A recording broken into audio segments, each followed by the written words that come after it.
ফিনল্যান্ডে job পাওয়ার জন্য আসলে কি স্টেপসগুলো ফলো করা উচিত বা কি স্কিলস বিল্ড আপ করা উচিত বা কিভাবে আসলে ফিনল্যান্ডে জবে অ্যাপ্রোচ করা উচিত, এই জিনিসটা কিন্তু আসলে অনেকেই আমরা জানি না।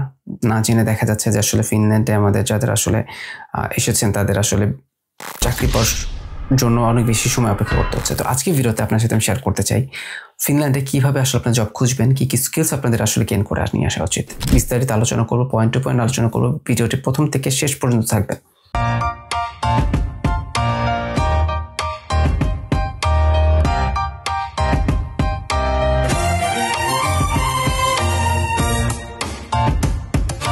আসসালামু আলাইকুম, আমি স্বপ্নিল আছি আপনাদের সাথে ফিনল্যান্ড থেকে।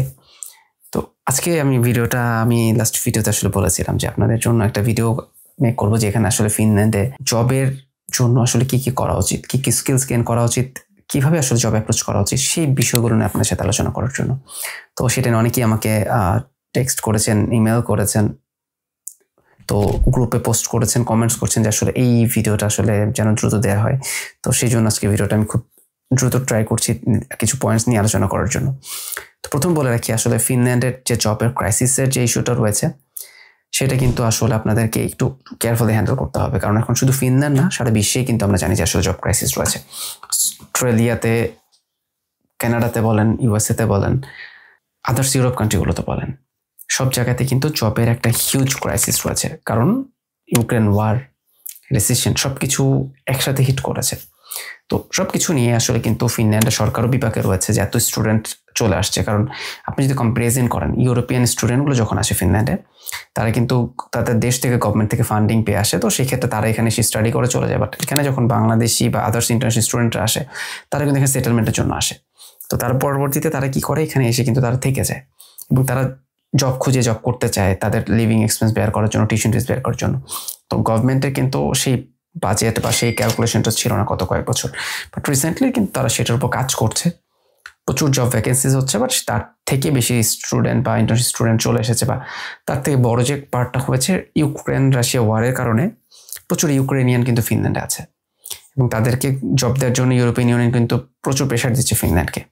যদি জব না দিতে হয় তাদেরকে কিন্তু আদার্স বেনিফিট বা ফান্ডিং দিতে হবে সেখানে থাকার জন্য। তো এই ইস্যুটাগুলো কারণে কিন্তু ইন্টারন্যাশনাল স্টুডেন্টদের জন্য জবের একটা ক্রাইসিস ক্রিয়েট হচ্ছে। কেননা এই ইউক্রেনিয়ানদের কিন্তু প্রায় 1.5 লক্ষ ইউক্রেনিয়ান ফিনল্যান্ডে আছে, যেটা স্টুডেন্ট যদি আপনি ক্যালকুলেশন করেন, প্রতি বছর 10,000 স্টুডেন্ট আসে, 15-20 হাজার যদি ধরেন, তো অলমোস্ট 10 বছরের স্টুডেন্টদের জব কিন্তু ইউক্রেনিয়ানে নিয়ে গেছে। তো সেই ক্রাইসিসগুলোর কারণে কিন্তু আসলে জবের সিচুয়েশনটা টাফ হয়ে যাচ্ছে দিন দিন। বাট এর মধ্যেও কিন্তু ভালো নিউজ রয়েছে, অনেকে কিন্তু ফিনল্যান্ডে আসার 15 থেকে 20 দিনের মধ্যে জব পেয়ে যাচ্ছেন এবং ভালো স্যালারিতে জব পেয়েছেন। আমি এই ভিডিওগুলো আসলে সামনে নিয়ে আসতে চাই। সামনে আসলে যারা ফিনল্যান্ডে আছেন, পুরাতন যারা আছে বা নতুন যারা এসেছেন, তাদের নিয়ে আমি একটা ইন্টারভিউ সেশন করবো। আমি সেই লিস্টগুলো রেডি করেছি। যদি নতুন কারো ইন্টারেস্টেড থাকেন, আমার সাথে কথা বলতে চান, তার লাইফ এক্সপিরিয়েন্স বা ফিনল্যান্ডে আসার অভিজ্ঞতা, রিজন সবকিছু যদি শেয়ার করতে চান, আমার সাথে যোগাযোগ করতে পারেন। আমরা একটা লাইভ সেশন করব যেখানে আসলে সবার কাছে আসলে স্বচ্ছতা থাকবে। আপনি নিজের মনের কথাগুলো বলবেন যেন সবাই জানতে পারে যে আসলে ফিনল্যান্ডের রিসেন্ট সিচুয়েশনগুলো কি। আমরা সেক্ষেত্রে আপনাদের যারা আমার দর্শক রয়েছেন তাদের প্রশ্নগুলো আমরা আসলে নিব, সেই প্রশ্নগুলো আমরা তাদেরকে করব। এই প্রশ্নগুলোর অ্যান্সার আপনারা জানতে পারবেন। তো দেখা যাবে আপনাদের ডিসিশন মেকিং ক্ষেত্রে অনেক বেশি ইজি হবে। ফিনল্যান্ড বা আদার্স কান্ট্রিগুলো নিয়ে আমরা পরবর্তীতে আদার্স কান্ট্রির স্টুডেন্টদের সাথেও কানেক্ট করার ট্রাই করব, তাদের অভিজ্ঞতাগুলো জানবো, যেন আপনারা সম্পূর্ণ আসলে উচ্চশিক্ষার সবকিছু ইনফরমেশন আমার চ্যানেলে পেয়ে যান। তো প্রথম যে স্কিলসটা আমি বলবো, যেটা আসলে ফার্স্ট এবং মোস্ট ইম্পর্টেন্ট স্কিলস, সেটা হচ্ছে ল্যাঙ্গুয়েজ স্কিলস। ফিনল্যান্ডে আসার সময় আপনাকে 2টা ল্যাঙ্গুয়েজ স্কিলস খুব ভালোভাবে শিখে আসতে হবে। এক হচ্ছে ইংলিশ, যেটা আসলে কোনো বিকল্প নেই এখানে, কারণ আপনি ফিনিশ স্কিলস শিখে আসতে পারাটা খুবই টাফ। সেকেন্ড যেটা সেটা হচ্ছে ফিনিশ। প্রথম হচ্ছে ইংলিশ। আপনি ইংলিশটা যদি খুব ভালোভাবে শিখে আসতে পারেন, আপনি এখানে আসার পরে কিন্তু অনেক জায়গাতে জবের যখন অ্যাপ্রোচ করবেন, কথা বলবেন, আপনাকে কিন্তু অনেক ইজিলি আসলে তাদের সাথে কমিউনিকেশন করতে হবে, যা তাদেরকে কনভিন্স করতে হবে। সেটা যদি আপনি ইংলিশ না জানেন, আপনি তাদের সাথে কনভিন্স করতে পারবেন না। এবং ফিনিশটা আমি বলবো, ফিনিশ কিন্তু শিখে আসাটা কোয়াইট ইম্পসিবল। বাংলাদেশে অনেক জায়গায় শুনেছি ফিনিশ ল্যাঙ্গুয়েজ শিখা, বাট সেটা সম্পূর্ণ আসলে ভুল ইনফরমেশন। তারা আসলে কোনো ফিনিশই শিখায় না, কারণ ফিনিশ শিখে কেউ বাংলাদেশে পড়ে থাকবে না, এটা আমি একদম গ্যারান্টি দিয়ে বলতে পারি। আর যারা আসলে ফিনিশ ক্লাসগুলো নিচ্ছে, তারাও আসলে অতটা এক্সপার্ট না, কারণ আপনি এখানে যারা ফিনিশ জানে তারা আসলে খুব ভালো স্যালারিতে জব করছে, তারা সেটা রেখে আপনাকে ল্যাঙ্গুয়েজ শিখাবে না। তো আমি বলবো ওই কাজে সময় নষ্ট না করার থেকে আপনারা ডুওলিঙ্গো অ্যাপস থেকে শিখেন। বিভিন্ন পডকাস্টের ভিডিও রয়েছে, ফিনিশ ল্যাঙ্গুয়েজের প্রচুর ভিডিও আছে, সেগুলো থেকে অ্যাটলিস্ট গ্রিপ করা ট্রাই করেন, বেসিক ওয়ার্ডগুলো গ্রিপ করা ট্রাই করেন। যখন আপনি বেসিক ওয়ার্ডগুলো জানবেন আপনি কিন্তু এখানে এসে কানেক্ট করতে পারবেন। এবং ইংলিশ ল্যাঙ্গুয়েজের জন্য খুব ভালো স্পিকিং যে হতে হবে এমন না, বাট আপনার কমিউনিকেশন স্কিলটা যেন ক্লিয়ার থাকে, সেটা খুব ভালোভাবে আয়ত্ত করে আসবেন। 2 নম্বর যে স্কিলসটা সেটা হচ্ছে আপনার মোস্ট ইম্পর্টেন্ট স্কিলস, আরেকটা সেটা হচ্ছে আপনার একটা সুন্দর সিভি রেডি করে নিয়ে আসবেন।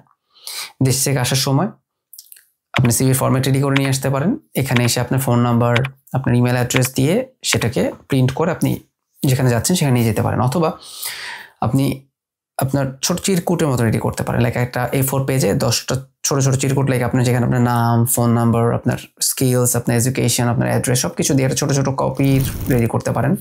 কারণ আপনি যখন একটা ফুল সিভি দিয়ে আসবেন মানুষকে, সেই সিভিটা কিন্তু কেউ রাখতে যাবে না, এত বড় কাগজ কেউ রাখতে চায় না, দেখা যাবে ফেলে দিচ্ছে। বাট আপনি ছোট ভিজিটিং কার্ড আকারে যদি কোনো কপি দিয়ে আসতে পারেন, সেটা কিন্তু আপনার জন্য খুবই খুবই ইফিসিয়েন্ট হবে। যেটা আসলে আমি অনেককে সাজেস্ট করেছিলাম, সেটা ইউজ করে অনেকেরই আসলে ভালো পজিটিভ ফিডব্যাক দিয়েছেন আমাকে। তো এটা ইউজ করলে দেখা যাবে তাদের ক্ষেত্রে দিয়ে আসলেন, পরবর্তীতে আপনাকে যোগাযোগ করার জন্য তাদের ফোন নাম্বার বা সব কিছু থাকতে পারে। তো স্কিলসের ক্ষেত্রে যেটা বলতে চাচ্ছিলাম, আপনার সিভি, তারপরে যে স্কিলসটা হচ্ছে ড্রাইভিং লাইসেন্স। আমরা যে ভুলটা আসলে অনেকে করি, ড্রাইভিং শিখে আসি না বা ড্রাইভিং লাইসেন্স নিয়ে আসি না, এই ভুলটা কখনোই করবেন না ফিনল্যান্ডে। কারণ ফিনল্যান্ডে কিন্তু বাংলাদেশের যাদের ড্রাইভিং লাইসেন্স আছে তারা কিন্তু 2 বছরের মানে কনভার্সন ছাড়া 2 বছর আপনি ড্রাইভ করতে পারবেন, এবং কনভার্সন করলে কিন্তু 15 বছর ইউরোপিয়ান লাইসেন্স পাবেন। আপনি যে ডেটে অ্যাপ্লাই করবেন তার থেকে 15 বছরের ইউরোপিয়ান লাইসেন্স পাবেন, যেটা কিন্তু আসলে অন্য কান্ট্রিতে কিন্তু স্বপ্নের মতো একটা ব্যবস্থা। অন্য কান্ট্রিতে 3.5 লাখ টাকা 5 লাখ টাকা খরচ করে আসলে ড্রাইভিং লাইসেন্স নিতে, সেখানে আপনি এখানে 1-1.5 ইউরো খরচ করে কিন্তু ড্রাইভিং লাইসেন্স পেয়ে যাচ্ছেন, যেটা খুবই আসলে খুব সিম্পল একটা ওয়ে। 4 নম্বর যে স্কিলসটা রয়েছে, আপনাকে মেন্টাল স্কিলস, যেটাকে আমি বলবো মেন্টাল স্ট্যাবিলিটি বা মেন্টালি স্ট্রং হয়ে আসতে হবে। আপনাকে মেন্টাল একটা সেট আপ নিয়ে আসতে হবে যে এখানে এসে আপনাকে স্ট্রাগল করতে হবে, আপনাকে এখানে যে কোনো ধরনের জবের জন্য প্রিপারেশন রাখতে হবে, আপনাকে মানসিক এবং শারীরিকভাবে সেটার জন্য প্রস্তুত থাকতে হবে। কারণ আসলে আমাদের যারা আসলে ফিনল্যান্ডে মুভ করছেন তারা অনেকেই বলতে গেলে ম্যাক্সিমামই কিন্তু আসলে বাংলাদেশে স্ট্যাবলিশ, খুব ভালো ভালো জব করছেন, বাংলাদেশে বিজনেস করছেন বা বাংলাদেশের ভালো ইউনিভার্সিটি থেকে পড়ালেখা করে বের হয়েছেন। তারা আসলে কখনো এরকম ধরনের কাজ করেনি। তারা ফিনল্যান্ডে এসে প্রথমে ভাবেন যে আমি অফিসিয়াল জব করবো বা এটা করবো সেটা করবো, আসলে তখন দেখা যায় যে সেই জবগুলো পাওয়াটা খুবই টাফ। তো তখন সময় লেন্দি হতে হতে দেখা যায় যে তাদের জবের অপরচুনিটিগুলো আরও কমে যায়। তো মেন্টালি যদি আপনি প্রিপারেশন নিয়ে আসেন, এখানে এসে আপনাকে যে কোনো ধরনের জব করতে হবে বা যে কোনো সিচুয়েশনকে হ্যান্ডেল করতে হবে, ট্যাকেল করতে হবে, সেই জিনিসটা যদি আপনাকে মেন্টাল প্রিপারেশন নিয়ে আসেন, আপনার জন্য দেখা যাবে যে সিচুয়েশনটা খুব ইজি হয়ে যাবে। এবং 5 নম্বর যে পয়েন্টটা আমি যেটা বলতে চাই, যে এখানে আসলে কমিউনিকেশন, একটা কমিউনিটি ক্রিয়েট করতে হবে আপনাকে। আসার পর যারা আসলে পুরাতন রয়েছে, যারা আসলে জব করছে, তাদের থেকে এক্সপিরিয়েন্স জানবেন যে কীভাবে আসলে তারা অ্যাপ্লাই করেছে, তারা কীভাবে কি অ্যাপ্রোচ করেছে, তাদের থেকে ইনফরমেশনগুলো জানবেন, তাদেরকে জানাবেন আপনার স্কিলসগুলো। আপনার যদি পসিবল হয় আপনার সিভিটাও তাদেরকে দিয়ে রাখবেন। কার থেকে কোথায় লিঙ্ক ক্রিয়েট হয়ে যাবে কেউ জানে না, যেহেতু এখন জব সিকারের সংখ্যাই বেশি। তো সেক্ষেত্রে আমি বলবো যে আপনারা যতটুকু পসিবল সবার সাথে ভালো রিলেশনশিপ ট্রাই করবেন। কার থেকে রেফারেন্স পাওয়া যায় সেভাবে বলে রাখবেন, যে যদি অপরচুনিটিস থাকে আপনাকে জানানোর জন্য। অনেকে আমরা আসলে চোখ লজ্জার বলতে চাই না, ওটা বলো আপনি অ্যাটলিস্ট ইনফর্ম করে রাখতে পারেন যে আপনার আসলে একটা জব দরকার বা আপনি আসলে জব চাচ্ছেন। এই জিনিসগুলো আপনারা আসলে তাদেরকে ইনফর্ম করে রাখবেন। তো এই 5টা জিনিস আমি বলবো যে ফিনল্যান্ড আসার আগে জবের জন্য শিখে আসা উচিত। এই সাথে আনুষঙ্গিক অ্যাডিশনাল কিছু রয়েছে যেগুলো আমি মেন পয়েন্ট হিসেবে রাখতে চাই না। লাইক আপনারা যদি কুকিং শিখে আসতে চান, শিখে আসতে পারেন। আপনারা যদি ফর্কলিফট লাইক ম্যানুয়াল ড্রাইভিং শিখে আসতে চান, সেটাও অ্যাড করে শিখে আসতে পারেন। আপনারা যদি পিৎজা বার্গার মেকিং শিখে আসতে চান, সেটা শিখে আসতে পারেন। আপনারা যদি like others language like Swedish ল্যাঙ্গুয়েজও শিখে আসতে চান, সেটাও শিখে আসতে পারেন। কোনো স্কিলসই ফিনল্যান্ডে ফালানো যাবে না, বা ফিনল্যান্ড কেন সারা ওয়ার্ল্ডে কোনো স্কিলসই ফালানো যাবে না। প্রতিটি স্কিলসই আপনার কাজে লাগবে। তো আপনারা যতটুকু সম্ভব নিজেকে ক্যাপাবল করে আসবেন, স্কিলস শিখে আসবেন, এবং আমি বলবো একটা ফান্ডিং নিয়ে আসবেন অ্যাটলিস্ট আপনার গাড়ি কেনার জন্য। এসে যেন একটা গাড়ি কিনতে পারেন, সেক্ষেত্রে আপনার কিন্তু জবের অপরচুনিটিস অনেক বেড়ে যাবে। তো এই ভিডিওতে আমি আপনাদের সাথে কিন্তু নর্মালি আলোচনা করলাম যে আসলে ফিনল্যান্ডে আসার আগে কী কী স্কিলস এবং কী কী স্টেপস আপনাদের ফলো করা উচিত, এবং এখন লাস্টে যেটা আমি আজ বলতে চাই যে আসার পর আসলে কীভাবে জবের জন্য অ্যাপ্রোচ করবেন। এখানে ফিনল্যান্ডের বাংলাদেশের নিয়মের মধ্যে সবচেয়ে বড় পার্থক্যটা রয়েছে। আমাদের দেশে যখন আমরা অ্যাপ্লাই করি, অনলাইনে অ্যাপ্লাই করে আমরা আসলে বসে থাকি, কোম্পানিগুলো সিভি সর্ট করে আমাদেরকে ইনফর্ম করে। বাট ফিনল্যান্ডে এটা টোটালি ডিফারেন্ট। আপনাকে এখানে অ্যাপ্লাই করার পর আপনাকে যখন দেখবেন যে সেখানে কিন্তু একটা ম্যানেজারের ফোন নাম্বার দেওয়া থাকে, বাট কমিউনিকেশন বা আদার্স একটা ফোন নাম্বার তো ইমেল অ্যাড্রেস থাকবে, সেখানে আপনাকে বারবার নক করতে হবে। সেখানে আপনাকে কমিউনিকেশন করতে হবে, প্রত্যেকটা অ্যাপ্লিকেশন ধরে আপনাকে ইনফর্ম করতে হবে যে আমি অ্যাপ্লাই করেছি, আমার প্রোফাইল এইটা, তাদের সাথে কমিউনিকেশন করতে হবে, যেটা আমরা আসলে বাংলাদেশে কখনো করতাম না। এটা সম্পূর্ণ নতুন ফিনল্যান্ডে। তো যখন অনলাইনে অ্যাপ্লাই করবেন এভাবে আপনি তাদের সাথে ফোকাসে থাকতে হবে।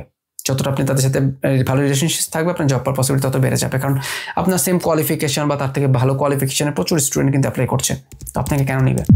তো আমি বলবো যে আপনি যদি পার্সোনাল একটা রিলেশনশিপ বিল্ড আপ করে ফেলতে পারেন তা আপনার জবের পসিবিলিটি বেড়ে যাবে। এবং সেকেন্ড যেটা রয়েছে ইউনিভার্সিটি, যারা রিসার্চ ইউনিভার্সিটি আছেন, ইউনিভার্সিটি কিন্তু ইন্টারনাল প্রচুর জব সার্কুলার থাকে, সেটা আপনারা এক্সপ্লোর করবেন।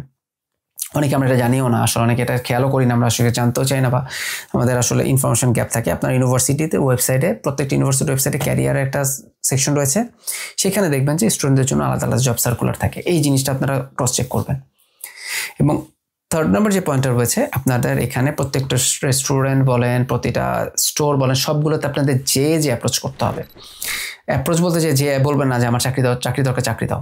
আপনার তার সাথে যে প্রথমে নর্মালি কথা বলবেন, ফার্স্ট আপনি আপনার পরিচয় দিতে পারেন, তারপর আপনি জিজ্ঞেস করতে বা আপনার স্কিলসগুলো বলতে পারেন যে আমি আসলে দেশে এই কাজগুলো করেছিলাম, আমার এরকম এক্সপিরিয়েন্স আছে। তারপর আপনি তাদেরকে থার্ড নাম্বারে যেয়ে বলতে পারেন যে আসলে তোমাদের কি কোনো ভ্যাকেন্সি আছে কিংবা আসার পসিবিলিটি আছে কিনা, যেখানে আমি আসলে অ্যাপ্লাই করতে পারি, বা আমার মতো লোক তোমাদের দরকার আছে কিনা, বা তোমরা চাইলে আমাকে অ্যাটলিস্ট কিছুদিন অবজারভেশনে রাখতে পারো, ক্রস চেক করে দেখতে পারো যে আমি তোমাদের জন্য এলিজিবল কিনা। এইভাবে আপনারা অ্যাপ্রোচ করতে পারেন।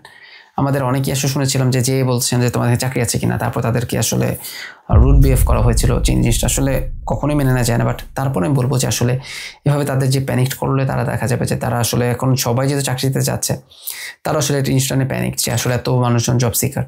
আপনাকে একটু টেকনিক্যালি হ্যান্ডেল করতে হবে, একটু পোলাইটলি তাদের সাথে কথা বলতে হবে, আপনার প্রয়োজনীয়তাটা বোঝাতে হবে, এবং তাদের আসলে কি সিচুয়েশন আছে। তারা যদি খুব অনেক মানুষ আছে এখন রেস্টুরেন্টে, অনেক রাশ, তার মধ্যে আপনি যে চাকরি চাইলেন সেটা কিন্তু আসলে খুব অড সিচুয়েশন। আপনার এমন সময় যাবেন যে সময় একটু মানুষ কম আছে, যে সময় আপনি একটু তার সাথে কথা বলতে পারবেন। ব্যস্ততার সময় আসলে কেউ কিন্তু কথা বলবে না, আপনাকে সাপোর্ট করবে না। তো এরকম সময় বেছে যাবেন, লাইক শনি রবিবার, এখানে লাইক এইসব উইকেন্ডের মধ্যে কিন্তু খুব ভিড় থাকে, এই সময়টাতে আপনি অ্যাভয়েড করবেন। মঙ্গলবার বুধবার এই সময়টাতে ট্রাই করবেন যাওয়ার জন্য, যে সময়টা একটু উইকেন্ড মাঝখানে। তো এইভাবেই আসলে অ্যাপ্রোচ করলে আমার মনে হয় যদি আপনার ভাগ্যে থাকে, নিজেকে থাকে, ইনশাল্লাহ হয়ে যাবে। তো আসার আগে আমি বলবো যে ফিনল্যান্ডের জব নিয়ে খুব বেশি টেনশন করার কিছু নেই। কিছুটা ফান্ডিং নিয়ে আসেন, ফ্যামিলি নিয়ে আসলে তো এখান থেকে বেনিফিটস পাবেনই, তারপরও মোটামুটি কিছুটা ফান্ডিং থাকলে আমার মনে হয় যে স্টাডিটা শেষ করে ফেলতে পারে আপনার জন্য ফুল টাইমে জবের অপরচুনিটিটা বেড়ে যাবে। তো যারা ফিনল্যান্ডের জব সিচুয়েশন নিয়ে আসলে কথা বলতে চান, অথবা ফিনল্যান্ডে যে কোনো ইস্যু নিয়ে যদি কথা বলতে চান, তারা কিন্তু আমাকে 30 মিনিটস আমার কনসালটেশন নিতে পারেন। finlandhelpline.najmol@gmail.com এখানে আমাকে ইমেল করতে পারেন। আর আমার চ্যানেলে ভিডিওগুলো যদি ভালো লাগে অবশ্যই সাবস্ক্রাইব করবেন, কারণ সামনে কিন্তু আরও ভিডিও আসবে। ফিনল্যান্ডের প্রতিনিয়ত ভিডিও থাকবে, এবং শুধু ফিনল্যান্ড না, আমি কিন্তু উচ্চশিক্ষা নিয়ে আরও ভিডিও করব, অন্য কান্ট্রি নিয়ে ভিডিও করব, যেখানে আপনাদের যারা আসলে বাইরে আসার জন্য প্ল্যান করছেন তারা আমার চ্যানেলটা ফলো করলে আর আদার্স কোনো কান্ট্রির কোনো চ্যানেল ফলো করা লাগবে না ইনশাল্লাহ। তো আজকে এই পর্যন্তই, সবাই ভালো থাকবেন, আল্লাহ হাফেজ।